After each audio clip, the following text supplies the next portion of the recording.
Selamat datang dalam perencanaan kantor Indomarin di Gresik. Seperti yang kita review bersama, orientasi letak kantor berada di sisi barat utara factory. Dengan konsep desain modern industrial, dengan bahan baku kontainer 40 feet dan kontainer 20 feet, membuat space, ruang kerja menjadi compact, efisien, sekaligus fungsional. Main entrance terletak di bagian center, terhubung dengan ruangan lobi penerimaan untuk area semi-publik. Ruangan lobi ini dirancang menggunakan bahan kaca agar terkesan luas. Selain meja resepsionis, ruangan lobi terhubung langsung dengan ruangan meeting umum, sehingga tamu bisa diterima di ruangan ini. Di ruangan lobi disediakan meja untuk communal space. Selagi menunggu, tamu bisa duduk dengan nyaman disertai meja coffee table. Sebelum masuk ke ruangan kantor utama, tamu diterima oleh petugas resepsionis untuk mengisi buku tamu. Berikutnya, pintu utama ini terhubung ke dalam ruangan staf.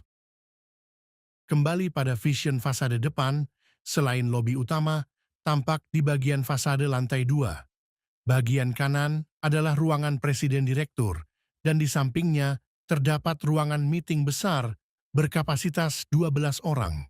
Karakteristik dinding kaca yang dapat meredam suara sangat cocok diterapkan dalam rancangan ini.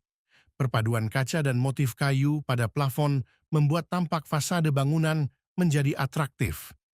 Di dalam ruang direktur, pandangan keluar ke arah dinding kaca memberikan view 180 derajat, memberikan kesan bahwa office ini tidak hanya sekedar tumpukan kontainer, memberikan kesan profesional, meningkatkan citra perusahaan menjadi lebih berkelas. Ruangan meeting besar cukup terekspos dari tampak depan, sehingga bagian ceiling harus diberikan permainan lighting di sekelilingnya menjadi bagian dari fasade. Dinding yang berbatasan langsung dengan workshop perlu diberikan treatment peredam menggunakan mineral wool high density, menahan suara yang masuk maupun menahan suara yang bisa bocor keluar dari ruangan meeting. Pintu utama menuju ruangan dalam ini terhubung langsung dengan hall utama. Ruangan tengah ini terdiri dari kubikel dengan kapasitas 30 orang staf. Ruangan di antara perimeter kontainer ini membentuk atrium dengan ketinggian ceiling menerus hingga ke lantai 2. Di sebelah kiri koridor terdapat ruangan general manager, operasional, project manager, shop manager, dan engineering manager.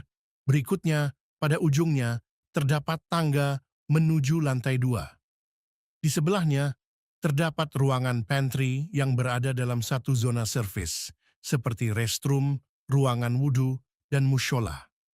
Dalam view ini, menunjukkan restroom dengan 2 chamber lengkap dengan powder room. Area ini tipikal lurus terhadap lantai 2. Berikutnya, kita memasuki area mushola dengan kapasitas 10 sajadah, area wudhu connecting langsung dekat pintu, masuk bersebelahan dengan ruangan janitor. Arah sisi kiblat diberikan dekorasi laser cut dari bahan akrilik, dikombinasikan dengan wallpaper motif klasik. Pada sisi kanan adalah ruangan Financial Manager, General Affairs, dan HR Manager. Meja cubicle staff dalam simulasi ini dimodelkan dengan ukuran meja existing dari kantor Sarono Jiwo. Berlanjut ke lantai 2, melewati tangga kita, jumpai ruangan server dalam satu zona ruangan service, termasuk dokumen dan file room.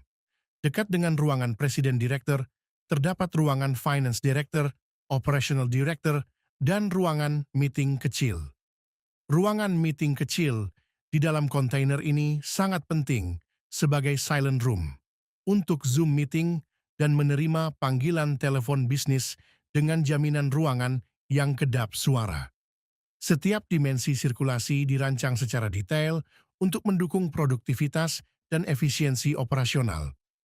Desain atap yang menghadap ke arah timur diberikan material transparan polikarbonat agar saat siang hari, ruangan atrium bisa mendapatkan cahaya alami, mengurangi pemakaian daya lampu. Peredam insulasi panas glass wool foil diaplikasikan di bawah atap spandek untuk meredam radiasi panas dan suara rintik hujan. Demikian presentasi kami.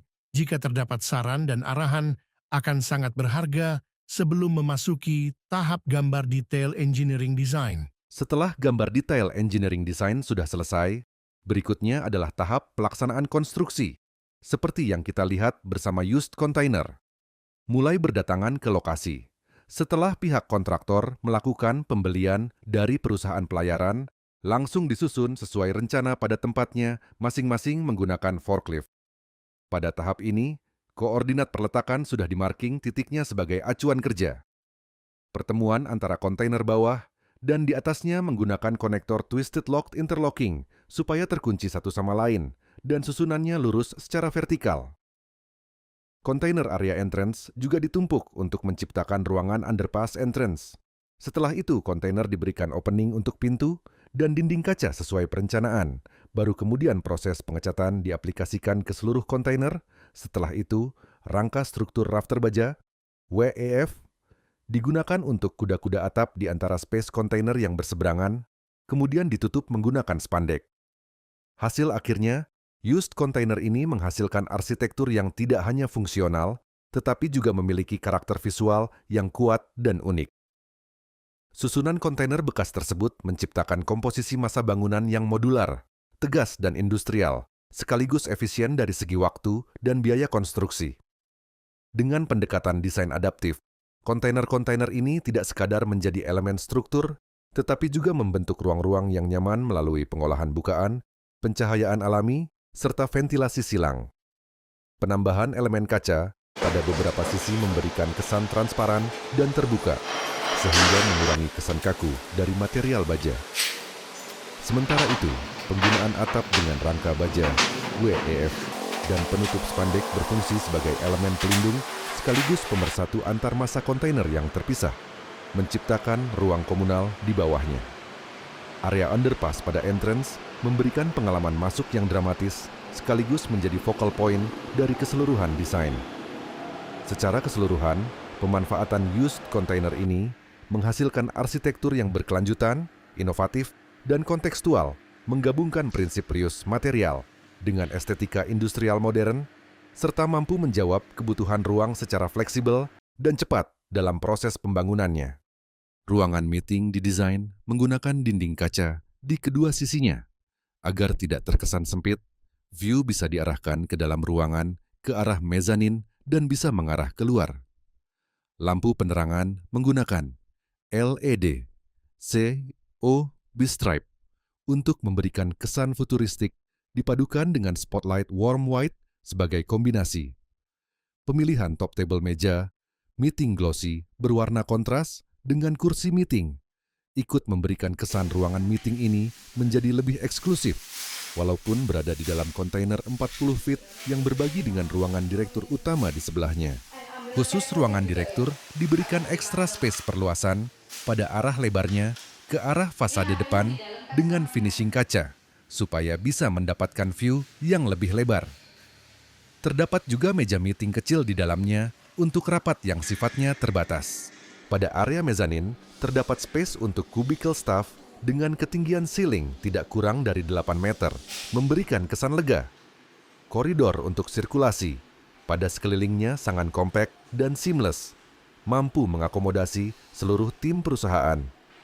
Pada bagian koridor, sengaja menggunakan spotlight dengan warna warm white untuk membangun suasana yang hangat, sementara pada bagian tengah digunakan lamp dengan warna putih standar kantor dengan penerangan yang cukup.